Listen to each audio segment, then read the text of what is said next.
to spend some time today just going over the organizational change management side of project delivery. It continues to be an area that has been getting increasing focus for those folks that follow the Project Management Institute and their various iterations of the PMBOK. They've actually added an area to the PMBOK methodology now around stakeholder engagement, which has a lot of tenets into change management. I think also for those folks that have managed projects in the past, if you really think about one of the key components that a project leader or delivery leader has to do, it really is about organizational change management, at its roots, that typically manifests itself in the form of robust communication policies and practices.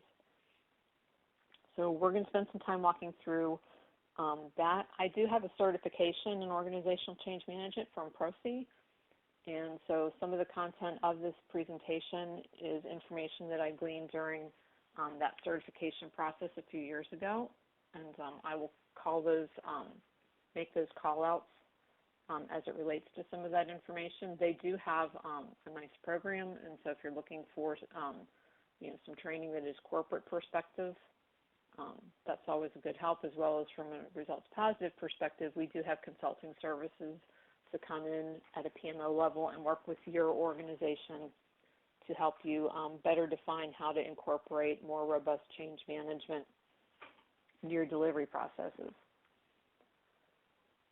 So a little bit about change management. Again, this isn't the technical side of change management as you think about configuration management and how we technically migrate code and those sorts of changes into an environment. This is the people side of the equation. The definitions, are still fundamentally the same whether you're doing it from a technical side or a people side, but it is about process, tools, and techniques. And again, in this instance, it's about managing the people side of change to achieve a business result. So if you think about what's really at the heart of change management, what you want to employ are processes and practices that can mitigate risk. And if you think about projects, granted, while you can run into issues with hardware and servers and coding and so forth, a lot of times, as a project team, you can define what some of those issues are and come up with pretty rock solid remediation plans for those. When you're trying to manage people, you tend to be a little bit more finicky than code and hardware. It does become a little bit more different or a little more difficult because as you look to how you're going to manage the resistance of change and how people present that to you, it comes in a variety of forms and shapes, and often it's not readily visible to the project team. You want organizational change management to be action-driven and process-driven. So while you're dealing with people and you're dealing with passion and people's, oftentimes even people's livelihoods and how they're doing their work, to the degree that you can have processes in place to help guide the project team and the organization through change, that's helpful. Training and communication still remain the primary tenets of change management, and oftentimes, if you think about even just general corporate budgets and when companies are going through belt tightening exercises, they look at training as often an initial place to make those course corrections from a cost. Yet if you think about implementing new systems and technology, the ability to have robust training for your team members, whether they're going to be a power user, a general user, or somebody that gleans information from the system, that aids in your adoption. And then as you think about your delivery methodologies, to the degree that you can inform or populate those methodologies with tools and templates, checklists, as well as looking at how you're going to assess the quality of your change efforts, those are all the right steps to take to implement an organizational change management strategy. So this is from ProC, and if you think about change management, similar to how a project lines up, you've got leadership and sponsorship, and at a project level, you will always have a sponsor for your project, and that project not only has to have, the sponsor for the project not only has to have an understanding of what's being delivered from a technical perspective, but they have to understand and be willing to support you from how it's going to impact the end users that will be impacted by that technology. Project management gives you structure to the technical side of change, and you can embed the organizational change management side of change and dovetail those in, and they do work very well together. And then change management supports the people side of the equation. And ultimately, the goals are still very much the same as they are to deliver a project. You want to meet your project objectives. You want to deliver it on time and under budget. You want to deliver it within the financial parameters that were included, and, of course, the quality.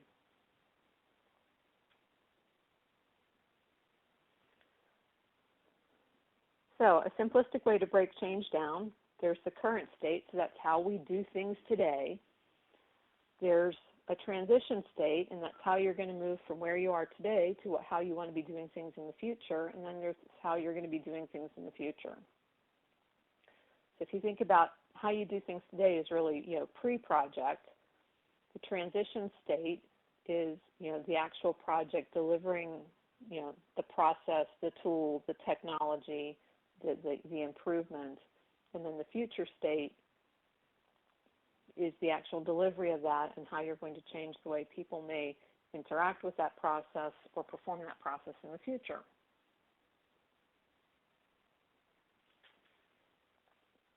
And so some simplistic ways of kind of looking at this, just to deck up how you look at current state, transition, and future.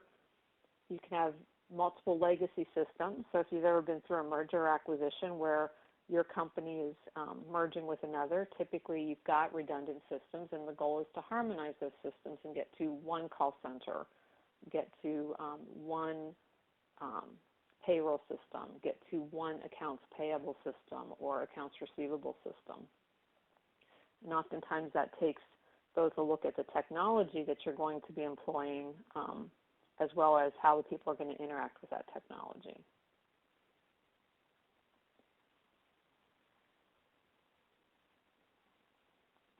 So organizational versus individual, again, they still go through the same basic process. There's the current state as to how I'm going to do my job today. There's the transition state, which is where the project team is doing the delivery, and then there's the future state, which is how we're going to do the job tomorrow. And again, there are both organizational impacts to this as well as individual impacts. If you think about projects that you may do where you're going to take something that maybe doesn't have a lot of automation and technology wrapped around it, and you're going to influence that with technology and automation, how the team member that interacts with that process or manages that process today, they're going to interact or manage it a lot differently tomorrow. And so not only how do you make that process from a technical perspective, but how do you provide the team member with the skills, knowledge, and desire to make that change to the new process or tool.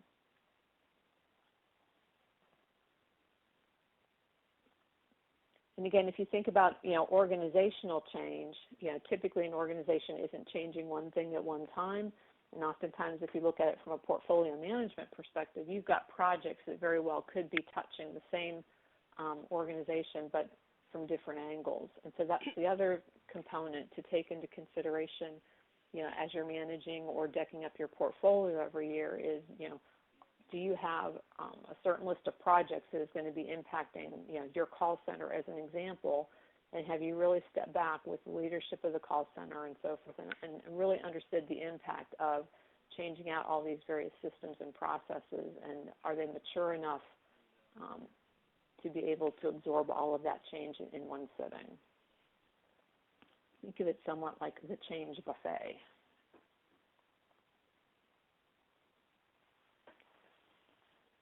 And the one thing to remember as a project team is, focus of change management is to really aid individuals, to make the transition. Now, in saying that, that doesn't mean that everybody's necessarily going to make that transition seamlessly, and it doesn't mean that you're not going to have resistance. And in some instances, you may have situations where, a team member may not be able to make that transition, and that's where you have to engage the appropriate parts of your organization to determine, the best way to remediate that. But prior to getting into that, The project team needs to be able to identify where all of those opportunities are, where some of the hurdles may be, and work with the appropriate resources to put together a plan to mitigate the risk around that as much as possible. So what are some of the consequences of not managing change properly? It can be things like, lower productivity. It could be what we call passive or active resistance. Passive resistance is where the person is basically agreeing with you up front, but when they're at the water cooler, they're possibly making disparaging comments about the change that's coming forward. It could be people, arguing about the change. It could be people disengaging. So you've got team members that are not showing up for meetings and so forth. And ultimately, it could be the change being totally scrapped or not adopted.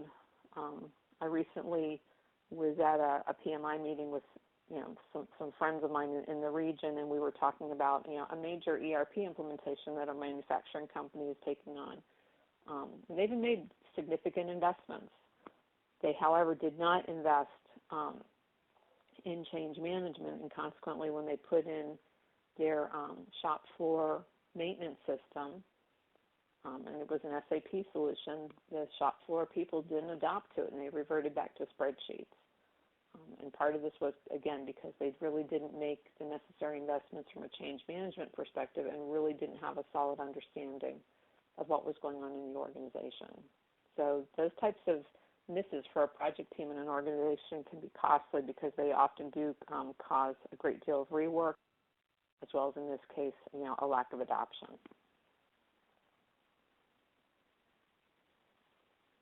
So why in the heck would we want to do organizational change management? Well, ultimately, you want to increase the probability of your project's success. You want to be able to manage the employee resistance to change, ideally, turn those folks that are possibly resisting over into advocates. And ultimately, you want to be able to build a change management competency within your organization. And while this may not necessarily be a direct goal of the project team, the fact of the matter is business today is very different, and organizations are often needing to change a lot more quickly than possibly what has occurred, in the past history of a company. And so to the degree that project teams, as well as the operational side of the business, can start taking on practices to help organizations deal more effectively and efficiently with change, it will enable the organization to deal more effectively and efficiently with achieving their organizational goals.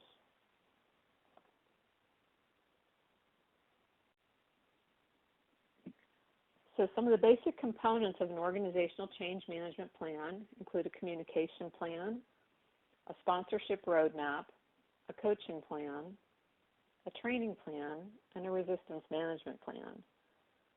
Your communication plan, if you're a project manager, would align very much back to the communication plan that you would produce as part of planning your project.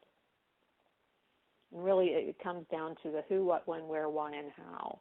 Who needs to be communicated, what, when, and what's the best delivery mechanism to get that communication to them. Your sponsorship roadmap plan is really a document or a thought process to go through to identify not just the key stakeholders, but who of those really have sponsorship authority over your project. A lot of organizations no longer deck up projects where they have a single sponsor. Many organizations have a dual sponsorship model where maybe there's a sponsor that is born out of the technology side of their organization, and then there's a sponsor that's born out of the operational side of the organization. And then sometimes there could be sub-sponsors at a department level. And so how do you put together and understand the various triggers that get those people excited or not excited about the project and manage those? There's a coaching plan, and this is somewhat alike into training, but the difference is it's decking up your management teams to be able to operationalize the change and basically deal with it on a longer term post-implementation from the project. It's also ensuring that your operational and management folks that are going to be managing the resources that are going to be accepting this change also understand their role in the change. It's not a passive role. As a project team, you need to get those folks on board and make sure that they've got a solid understanding of what's going on as well. training plan is pretty self-evident, and this could impact both, the project side as far as your project team members, as well as, the receiving organization of the change. And you want to make sure that your training is timely. You want to make sure that it's comprehensive, and to the degree that you can, be leveraging, real-time scenarios and information. So you want to think through that training plan very carefully. And it's also a good idea to make sure that you, keep people from either your human resources or OCM department, as well as the business, to help compose that training plan. And then there's the resistance management component. And so what are you going to do, and how are you going to deal with the team members and leaders that resist the change, whether it's a passive resistance or an active resistance? What are the strategies you are going to employ? And where are you going to have to draw hard lines in the sand to maybe take a harder stance? When you get into this part of your change management planning, again, it's really important to understand what your organizational policies and procedures are, what you've got in there as far as managing team member performance. And it's important that you keep engaged, your HR folks, as well as the functional managers that are ultimately going to be part of accepting the change.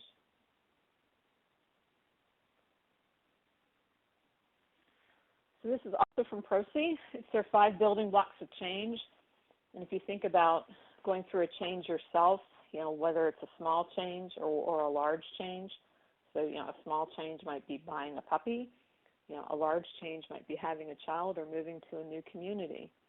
So if you think about some of the things that you may think about as you're going through a change, part of it is, creating an awareness. Do people understand that there's a need for change? Do people understand that, there is a change that's occurring?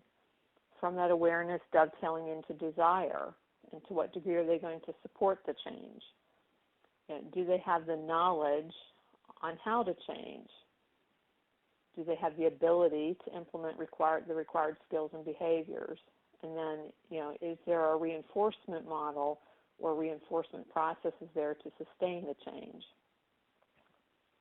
So to liken it to a real world example where often a lot of families face, you're moving and your children might be in junior high school. And so, there's an awareness from your children that you have to move. However, the desire for them to participate in that change may not be the same desire that you had, because they're going to be leaving friends behind. And so how do you then arm your children with the knowledge and abilities to make that change? And then how do you as a parent reinforce with your children that there are going to be good things on the other side of that change?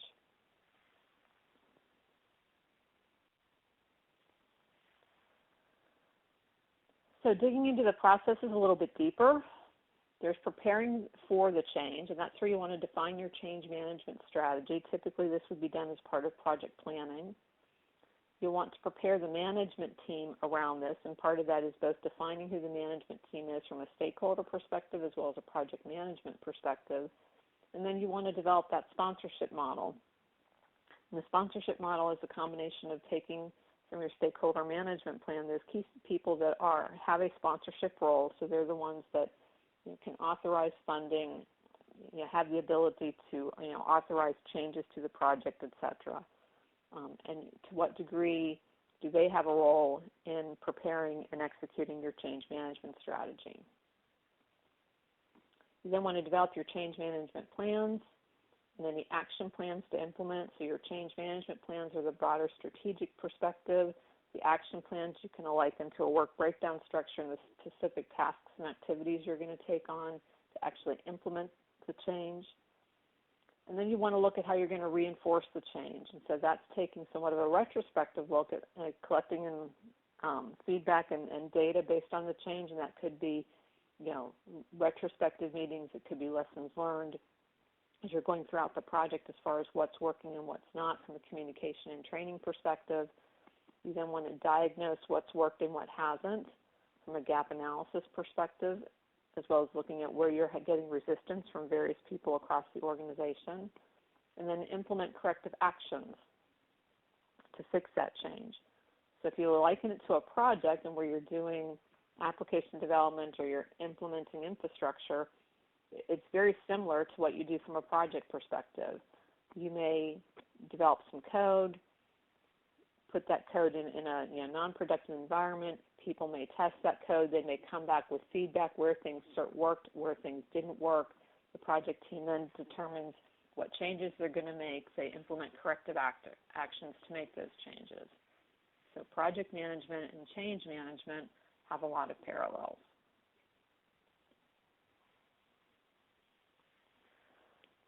So in decomposing this a little bit further, as you're preparing for change, you want to understand the groups that are going to be impacted by the change. Again, it's understanding and getting the right sponsorship in place. You want to identify those risks, and those risks are also captured from a project management risk perspective. And then where necessary, if you've got to develop special tactics or strategies to both remediate the risks as well as address the change, the project team will want to do that. In managing change, this is where your plans come into place: plan, training plan, and resistant management plan. And just like a project management plan, those get updated in an iterative process throughout the life cycle of the project. As things change, you'll want to document how you're going to change your approach in managing those items. And then there's reinforcing change, and similar to how you reinforce quality assurance and reinforce overall project success from a lessons learned perspective, you want to have the ability to collect feedback from the people that are participating in both making the change as well as accepting the change, and then be able to make corrective actions where necessary. The other important piece of this is making sure that you keep your stakeholders, particularly the sponsor-level stakeholders, apprised of what's working and what's not. Particularly in the resistance space, if there are certain things that are not working, oftentimes the senior sponsors can wield a bit of influence that will help team members kind of, basically agree to come on board with the change even though they may not necessarily like it. Additionally, sponsors can oftentimes influence a team member and somewhat show them the light as to why this is a great change for the organization. So kind of pulling this together a bit as far as aligning your project management processes to your organizational change management processes. I kept this pretty much at a high level. But your PM processes are where you've got your idea, and that's sort of the proposal for the project. The team then defines it, designs it, develops it, and deploys it. From an organizational change management perspective, you also go through a similar set of processes. You plan for the change, you analyze the factors and the stakeholders that are going to be impacted by the change. You design a way to get after that change, including managing that change. You then develop the practices and processes and approaches that you're going to take, and then you implement that change. And again, along the side, you've got some of the key components that flow into that around training and enablement, communications, assessing business readiness, and this is where, from a portfolio management perspective, as you're looking at your portfolio, one cut of your portfolio definitely needs to be, as a receiving part of a new project for an organization. Do you have one part of your business that looks to be more impacted in a given period than another part as far as receiving change? And have you really had an organizational discussion as to if they can absorb the amount of change that they're going to receive?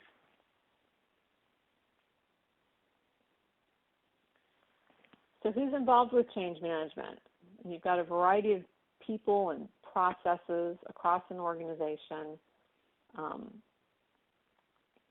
And then how do you as a project team or a project manager play a role as far as change management?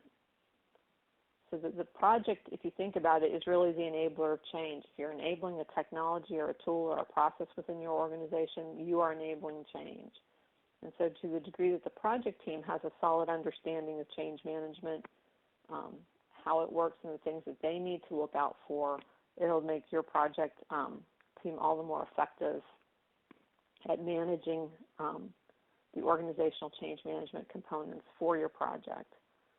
One thing you need to kind of keep in mind too is depending on the size of your project and the impact, not all organizations have a separate organizational change management function, and oftentimes the project manager does have to bear the burden of those playing the PM role as well as working through the organizational change management strategies. And so from a project management perspective, you want to make sure that you've taken some time to kind of step back and make sure that you've got the requisite skills, tools, and techniques, and if not, incorporate that into some of your planning processes to make sure you do get the right resources on board to help facilitate organizational change management. So let's start with your senior leaders. They're important because typically, some subset of those folks is going to be the sponsor of the project. Senior leaders also have a great deal of influence about how a training plan or communication plan can be supported or enabled. To the degree possible, you want to get as much active participation from your senior leadership team from a project perspective as possible. And what you're looking for from them is you want them to build coalition, those at a peer level, so that it can kind of filter down, as well as enable and help facilitate communication as it relates to business messaging that will come out regarding your project. Your managers and supervisors. This is a big component of it because these are folks that often, while the employees that are actually going to be enabled or doing the change, it's oftentimes that your managers and supervisors can also either be the biggest contributor or detractor as it relates to change management. The reason being is, this group is typically the group that is managing the employees that are going to be impacted by the change, and they're the ones that can wield a fair amount of influence. So to the degree that you can get this group on board early through both a combination of coaching and orientation sessions, as well as get feedback from this team as to how these changes are going to be impacting their employees, that will help you be more effective at both crafting your solution as well as the change management wrapper that needs to go around it. You've got your employees, and these are the folks that where the rubber hits the road. They're the folks that are going to be actually doing the day-to-day work, either as an acceptor of this process or somebody who's going to be helping to enable this process from a project perspective.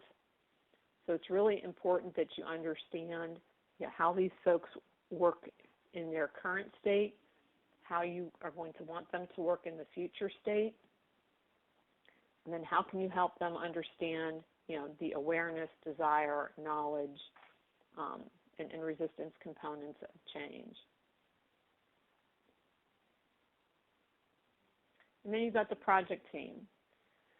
And again, depending on your organization and your organization's maturity as it relates to organizational change management, you may have actual resources that have responsibilities specific to organizational change management. If you don't, you may be relying on people from your communications area or HR area to act as subject matter experts or participate in the project to help drive some of those OCM activities. It's important that your project team be able to consolidate and aggregate information about the business portion of the change, not just the technology portion of the change. And to the degree that you can keep the project team integrated in those change management activities, it can be helpful.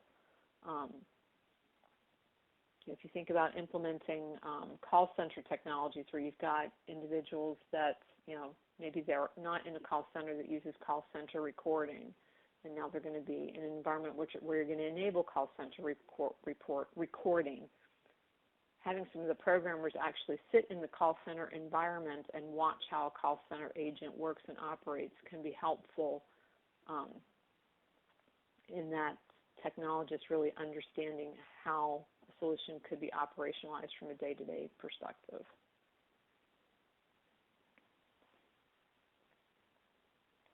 And to recap a little bit, again, change management and project management a transition state and a future state for both. And project management tends to be the more technical side of a project. Organizational change management tends to be more the people side of the project, but often the project manager has the responsibility for managing and driving both.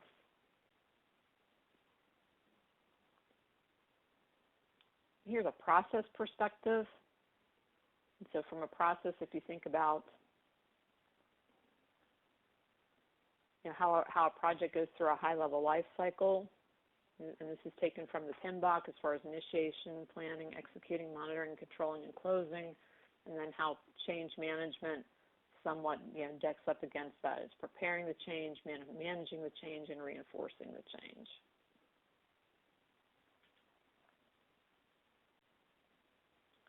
Some of the tools that you have at your disposal and how they may also, you may also see how they dovetail together, but from a project management, you have your statement of work and your project charter. Your charter authorizes the team. The statement of work basically defines at a high level what it is you're going to be accomplishing.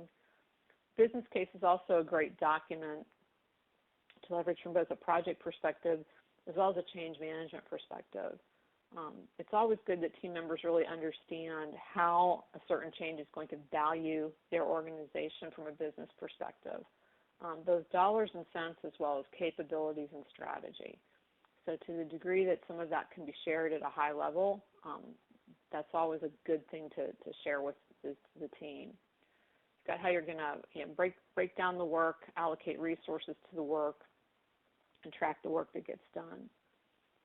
On the change management side, you've got readiness assessments, and that's looking at how your organization is positioned from a maturity perspective and how quickly they can adopt to change. You've got your various plans. You've got the ability to manage resistance, and then how are you going to reinforce the change.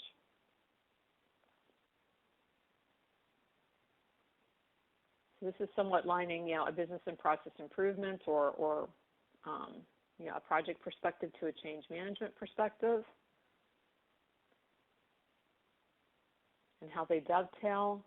And then unfortunately, this is often really what happens is you're going through a project and you're in initiation and planning and so forth, and you start to cross over into execution, and all of a sudden you're starting to have issues, and you're starting to realize that you're hearing a lot of grapevine talk around the organization not being ready, willing, or able to accept the change. And so oftentimes there's this last-ditch effort on the back end of a project to shore it up so that the organization can properly adopt to the change that's going to be implemented. And again, to the degree that you can spread this out and somewhat level it across the life cycle of your project and be more proactive versus reactive, more than likely your adoption of the change will increase, and the amount of resistance that you have to deal with will also proportionally decrease. So to wrap up, organizational change management really focuses on the people side of organizational change. It involves both how a change is going to impact the individual as well as the organization as a whole. To be really effective, it requires action and involvement by leaders across the organization, not just the organization that's delivering a solution and the organization that's receiving the solution. The change management processes and project management processes and tools both ultimately support the benefit realization of the project.